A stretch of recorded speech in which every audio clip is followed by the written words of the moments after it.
आज की वीडियो में बात करेंगे पाइथन में इटरेटिंग विथ एन इंडेक्स कैसे काम करता है। तो पहली इमेज में आप देखो इंडेक्स के साथ लिस्ट इटरेट करना नॉर्मली फॉर लूप लिस्ट के आइटम डायरेक्ट लेता है, लेकिन कभी कभी इंडेक्स नंबर भी चाहिए होता है। सोचो जैसे रोल नंबर के साथ नाम, सिर्फ नाम भी है, नाम नहीं पोजीशन भी चाहिए। तो इसके लिए यूज करते हैं रेंज, लेंथ एल। ठीक है, तो length L L equal to कितना है 3।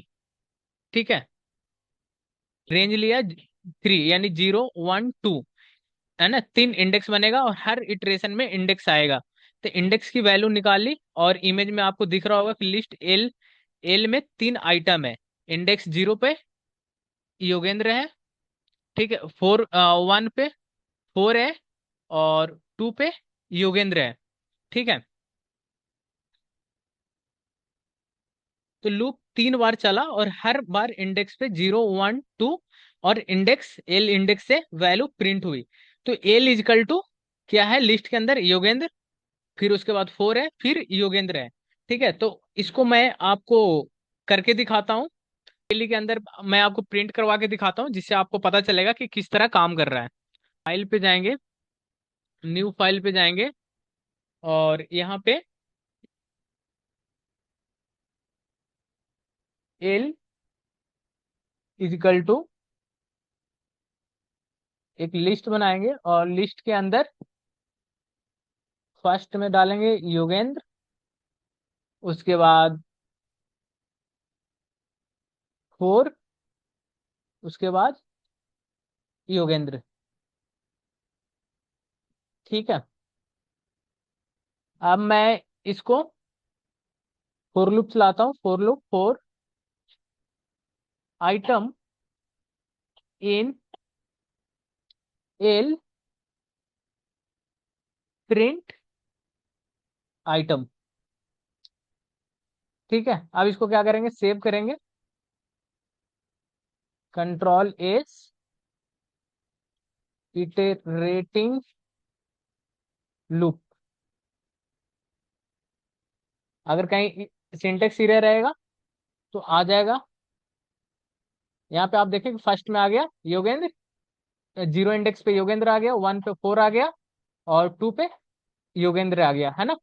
तो इस तरह से ये काम करता है। इंडेक्स के साथ पोजीशन भी अगर आपको चाहिए तो क्या करना पड़ेगा, मैं आपको एक और कोड लिख कर दिखाता हूँ। एक सेकंड, इसी में मैं चेंज कर देता हूँ। फाइल ओपन, और जो हमारा कोड लिखा हुआ था इंडेक्स लूप, उसी को ओपन करेंगे और यहाँ पे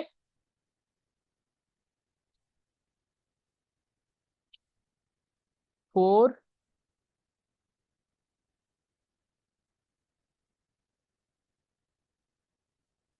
index in range length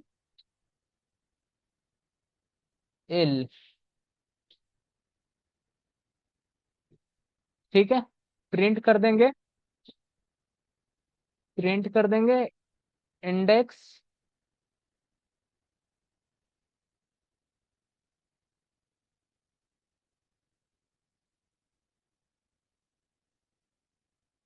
L और यहाँ पे इंडेक्स लिख देंगे इंडेक्स। ठीक है, अब कुछ नहीं करेंगे, इसको हटा देते हैं यहाँ से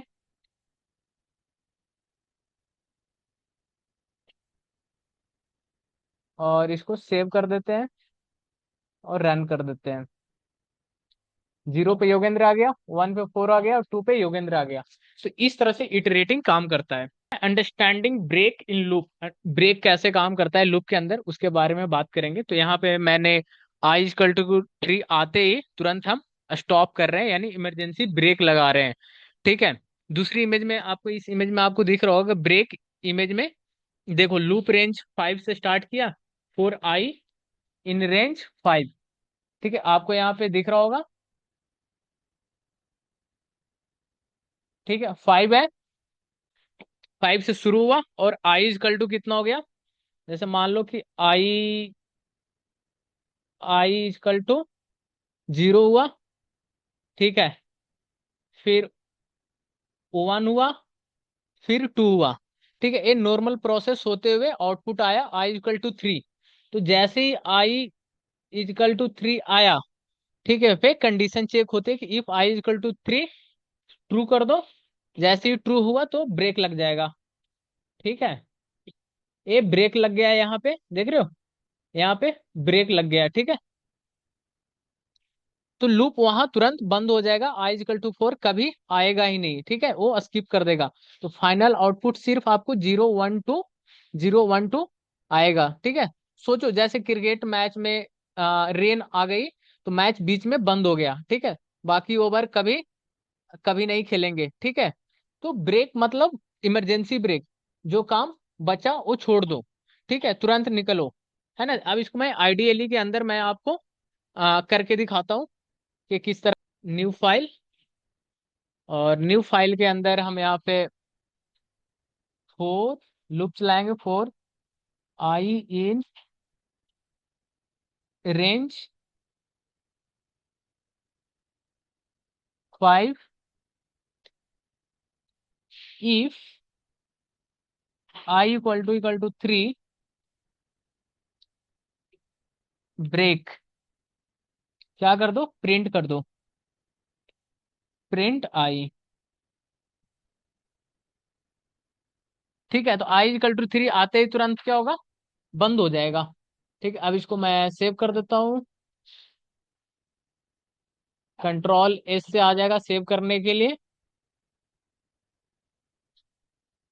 ठीक है, अब इसको रन करेंगे। अगर सिंटेक्स एरर होगा तो इसमें दिखा देता है जीरो वन टू। है ना, थ्री आते ही ब्रेक लगा दिया, इसलिए प्रिंट किया जीरो वन टू। ठीक है, तो इस तरह से ये काम करता है।